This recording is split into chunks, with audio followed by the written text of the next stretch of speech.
Joining us now for a discussion on the Kian Bill is its author, Akbayan Partylist Representative Perci Cendaña. Representative Cendaña, welcome to Dateline Philippines. So nice talking to you today. Thank you for having me, Sandy.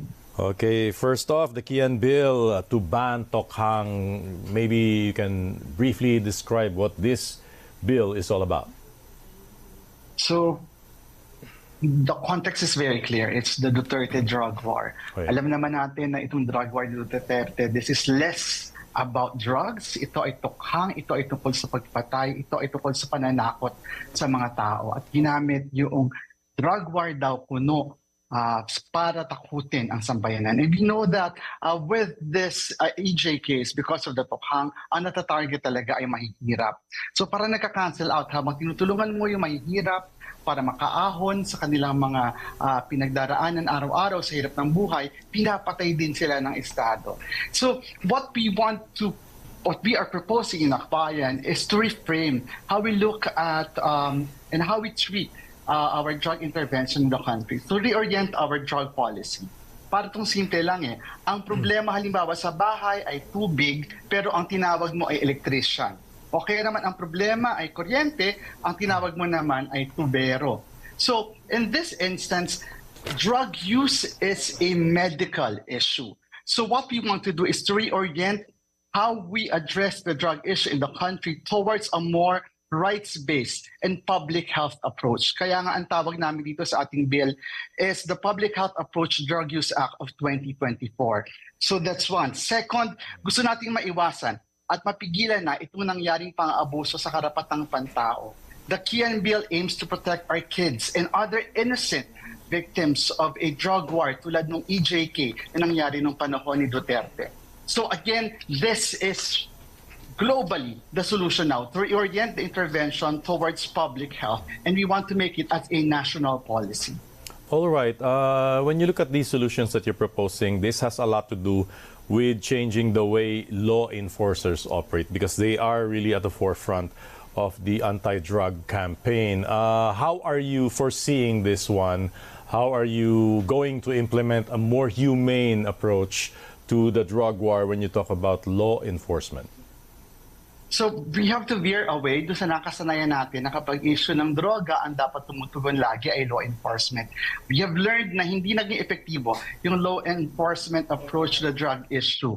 Haba ng listahan ng drug list, ang daming pinatay, ang daming nilagay sa mandatory confinement, mandatory rehabilitation, pero sa dulo, nandyan pa rin ang droga sa komunidad.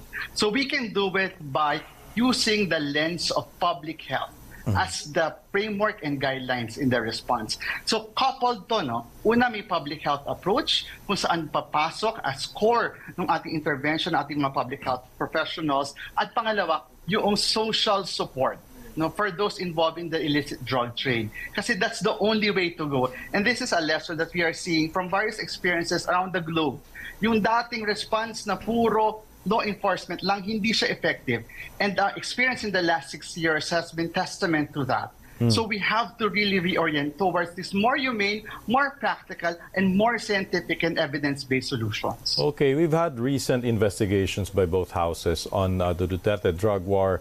How much of the information obtained from those hearings are useful to, support this bill?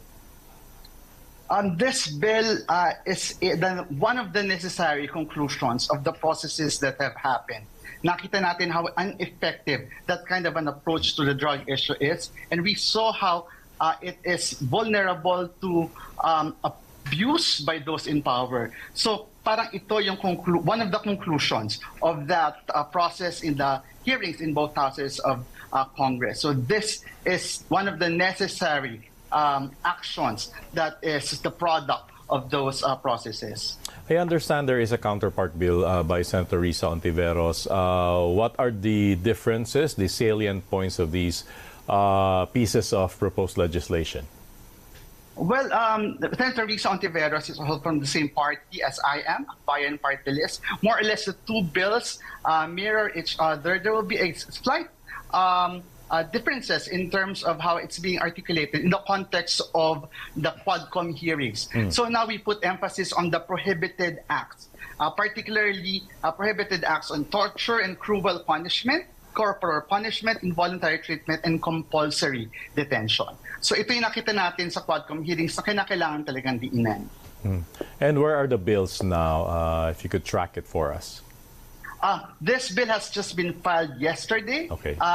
I am the newest member of the House of Representatives. I took oath last September 25. Yesterday was technically my first day in office because it's the start of the session, and this is the first bill that we filed. And we hope that this will be referred to either the Committee on Dangerous Drugs or a joint committee with the Committee on Human Rights. And are you confident that you have the numbers to support this one? I understand that we have issues regarding the material element of time. We're almost 2 months before the start of the campaign, but I believe that for something as urgent as this, with the political will of the leadership of both houses, this is possible. Lastly, this is called the Kian Bill. What affinity to the Kian case might you cite that inspired, the crafting of this piece of legislation? Stanley, yung isa doon sa naging reflections namin when we were crafting the bill ay how young people, the innocent, have been victimized by EJK and tokhang. And hindi na pwede uling maulit ang tokhang. Hindi na pwedeng madagdagan pa yung pangalan nila Kian, nila Carlo, at Kulot. So this bill, other than being the Kian Bill, is the End Tokhang Bill also. All right. On that note, we thank you so much for joining us this afternoon for this discussion on the Kian Bill. Representative Perci Cendaña of Akbayan, thank you so much. Maraming salamat.